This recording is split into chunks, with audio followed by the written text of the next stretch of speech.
Hey darlings, today I want to talk about how I got scammed through ACX. So ACX is Audible Creation Exchange. It's a place where rights holders, like people who own books, get together with narrators and they make audiobook babies for Audible and different platforms. And so I wrote some books. And I wanted to make audiobooks for them because I love reading them out loud. Makes me very happy. And so I did that. I got my first book, Satirus, smooches, done. And I was thinking, I need to do this for somebody else. I would love to do that. And so I watched a whole bunch of information on YouTube and looked at different things about how to do that well, or as well as you can when you're newer.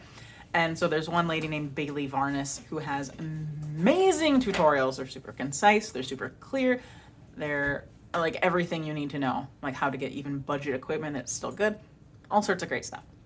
So I watched a lot of those and it went very well, all the researching and things through ACX.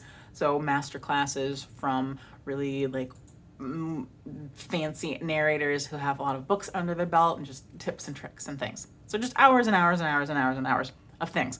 But that didn't really cover even, that I'm still very new. There's so much to learn.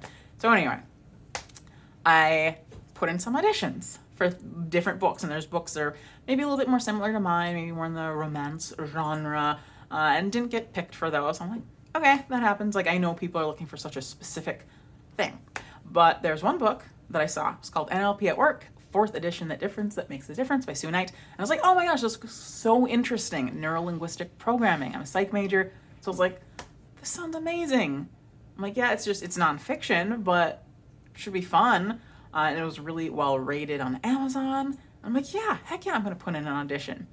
And it was kind of weird because the audition was just like the description of the book. And I was like, okay. And so I did that, and then I got accepted. And I was like literally dancing in the kitchen. I feel very silly about that now. Very silly. And there were some things that were a little bit weird about it. And not hugely weird. So I have another business, and I get scam stuff pretty frequently. And even when I was brand new, even when I was a baby and I didn't know about scams and that business either, my first scam person, I was like, this is weird. They're like, I'm going to prepay you more than you'll need, and then you can just pay me back the extra. And I was like, what? No, like you pay me when you're done. So that way if you cancel or whatever, you're not like overpaying. Like, no, what? I was like, that's weird. And then they just didn't talk to me. I was like, okay. And then later on, I was like, oh, that was a scam. Or people will have weird language. They'll say kindly a lot, like kindly get back to me at your earliest convenience. Like no regular person does that, generally speaking. And so there's all sorts of things that, I can see now very easily. But even still, like I didn't fall for my first scam. This one I did. Just hook, line, and sinker. So like I was saying, there was some weird stuff. So again, the audition being just like the blurb about the book. I was like, that's weird, but okay, whatever. Like, I don't know, because I've never done it before, and it didn't come up in any of the YouTube videos I was talking about. So the person was like not very communicative, the rights holder, because there were a couple of questionnaires in this book. And so I was supposed to read all the questions and then the answers. I'm like, who's going to want to listen to this? Because it's like, 1, A, visual, B, auditory, C, feelings, D, blah, blah, blah. And it was just like me going through all these answers. I'm like, am I supposed to do this? Because some audiobooks will have an attached PDF.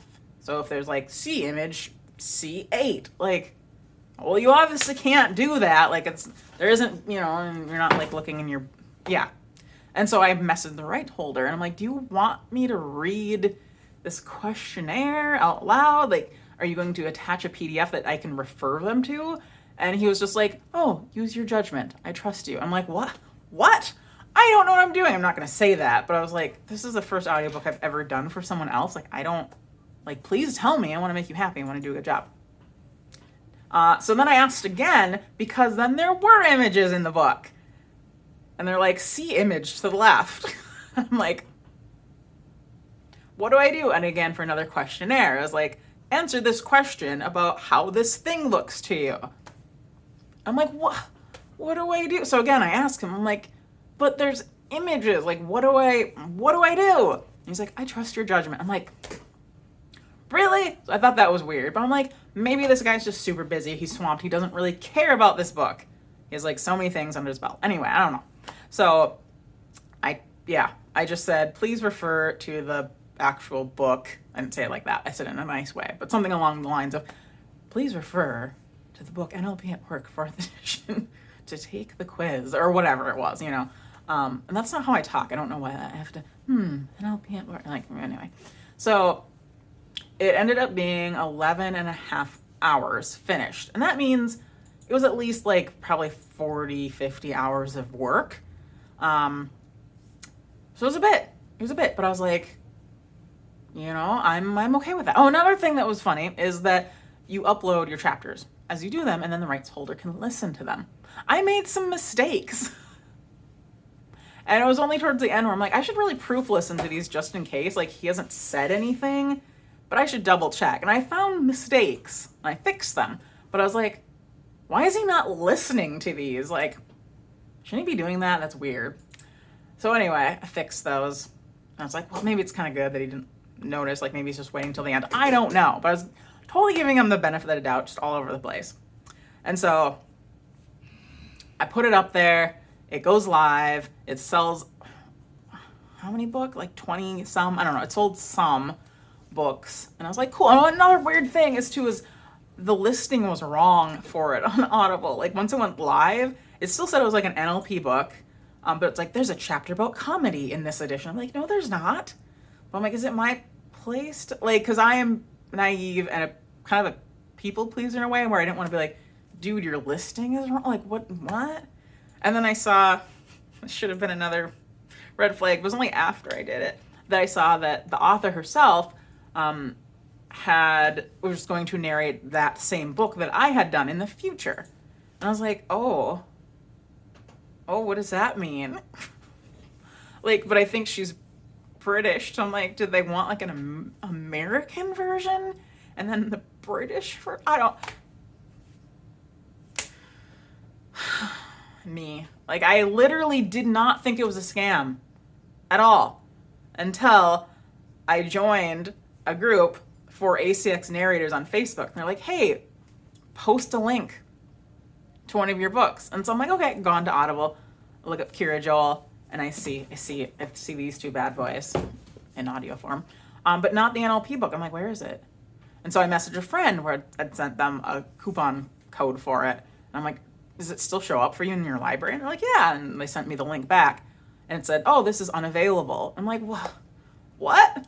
So anyway, I got approved for the ACX narrators group, and somebody had mentioned a scam, and I'm like, there are scams on ACX? Because to me, I'm like, this just looks like a legitimate place that would obviously have some sort of something so that things like that didn't happen. Like, I thought all of the listings were completely legit. Apparently not. Apparently scams are rampant on ACX. No idea. Because literally anyone can be like, this is my book, put it on ACX, be like, I'm the rights holder, and then someone that's new and inexperienced narrates the book for them, and they sell it until they get caught, and then they can also download all those files from ACX and post it somewhere else, like bootlegged copies of these books by other narrators. And I have a feeling ACX just doesn't care because they still make money. And I feel really bad. I'm like, I'm sorry, Sue Knight. I didn't mean to steal like $20 from you. $20 for my like 50 hours of work. Your book is really good. I'm sorry. Should I pay you for your book? I'm sorry.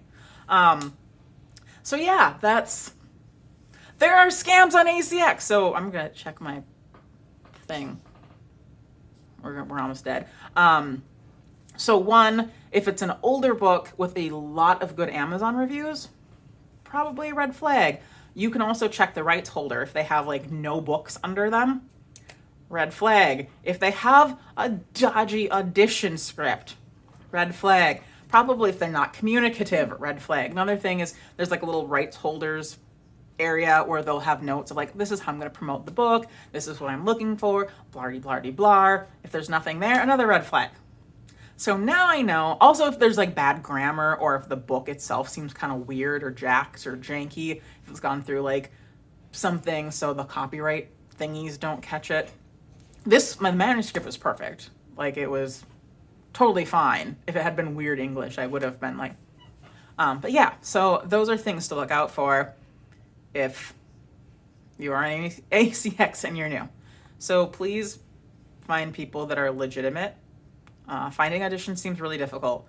So I'm glad I have my own stuff to keep me busy. Good luck out there. Oh, and just know that I think there's literally scams for every single everything out there. All the things. Stay safe. I love you. Okay, bye.